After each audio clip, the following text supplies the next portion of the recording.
Quand est-ce qu'arrive le top de bull run? C'est la question à laquelle on va essayer de répondre dans cette vidéo. Avant que la vidéo commence, si t'es nouveau dans le trading, n'hésite pas à utiliser mon lien Bitunix pour trader. Il y a des USDT gratuits qui vont arriver bientôt, alors n'hésite pas. Bref, pour ce top de bull run, il y en a qui le voient dans pas longtemps, voire même dans quelques semaines. Il y en a d'autres qui le voient dans plusieurs mois en fin d'année, donc on va essayer de répondre à cette question et à s'imaginer un petit peu les scénarios qui peuvent arriver. Donc déjà, il y a un truc super important à savoir, c'est quelque chose que vraiment tout le monde devrait savoir quand on est dans la crypto, c'est la cyclicité du Bitcoin. Comme vous pouvez voir, à partir de chaque trait rouge, le Bitcoin fait une phase de hausse assez grande et du coup ça forme un cycle en fait. Et ce trait rouge, c'est quoi? C'est le halving. Le halving, c'est tous les 4 ans, ce qui a été marqué dans le white paper du Bitcoin, c'est que la récompense pour les mineurs sera divisée par 2 pour chaque bloc miné en Bitcoin. Donc par exemple au début elle était à 64, puis 32, puis 16, etc. Je donne sûrement pas les chiffres exacts, mais c'est pour vous donner un ordre d'idée. La récompense diminue au fur et à mesure. Du coup, qui dit qu'elle diminue dit que pour que les mineurs soient rentables, il faut que le prix du Bitcoin monte.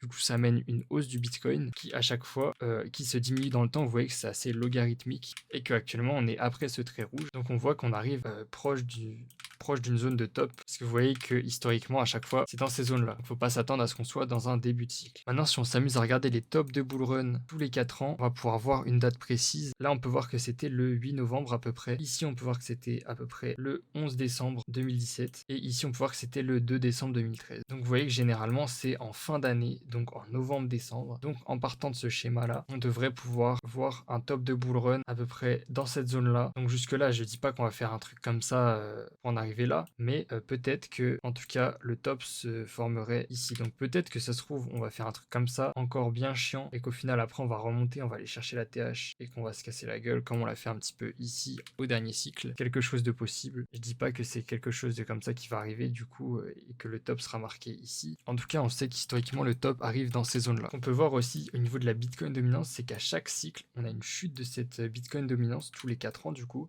qui a lieu avant de mettre un terme au bull run. Et vous voyez qu'actuellement, elle n'a pas encore eu lieu. Donc, si on en suit ce schéma-là, qui arrive encore une fois à peu près dans les zones où on est actuellement, vous voyez là, c'était début 2017. Là, c'était pareil début 2021. Donc là, début 2025, normalement. On est censé voir une chute de la Bitcoin dominance qui marquerait une alt season. Si on suit encore la cyclicité, bien sûr.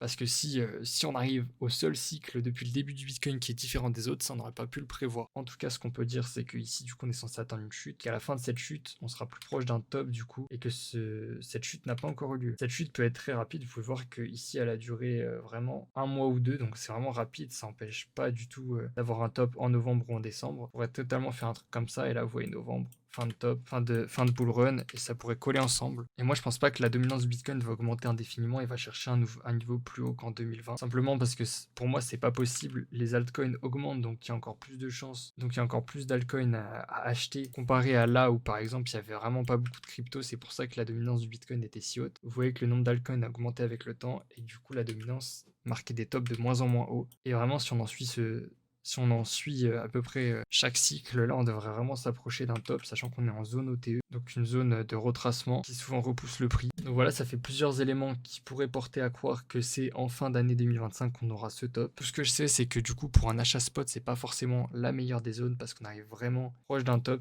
Là où il faut acheter, c'est pendant les bear markets qui se situent, pareil tous les 4 ans en fait, c'est cyclique, donc les zones d'achat sont aussi cycliques. Donc voilà, après on n'y est pas encore. Un indicateur aussi qui peut être intéressant pour marquer les fins de bull run, c'est le PSIC Bitcoin Top Indicator. Vous pouvez l'utiliser si vous voulez. J'utilise pas souvent des indicateurs, mais cet indicateur est vraiment pertinent. Pourquoi? Pour la bonne raison que... Alors là, on n'a qu'un cycle, donc je vais peut-être pas l'utiliser pour ça, mais voilà, ici on peut voir que cet indicateur, quand les deux moyennes mobiles se croisent, ça donne un top de cycle. Généralement, vous voyez que là, on a eu le top perfect. Bien que c'était la première montée, pas la deuxième. Dans tous les cas, il y avait une différence de prix assez minime niveau prix, donc vous auriez vendu le top. Ici, pareil, le top a été trouvé perfect. Et encore en 2013 même, le top avait été trouvé parfaitement, même ici avant d'avoir une chute. Donc vraiment, c'est un indicateur très précis. Donc si on l'écoute encore cette fois-ci, on a encore un petit peu de temps avant de trouver un top. C'est pas pour autant qu'il faut acheter maintenant sans réfléchir ou quoi que ce soit. Bref, c'est tout pour cette vidéo. Si vous avez la moindre question, n'hésitez pas à venir me voir sur mon groupe en description, que ce soit Discord ou Telegram ou quoi que ce soit. Et n'hésitez pas à vous abonner. Et puis moi, je laisse là. Merci d'avoir regardé.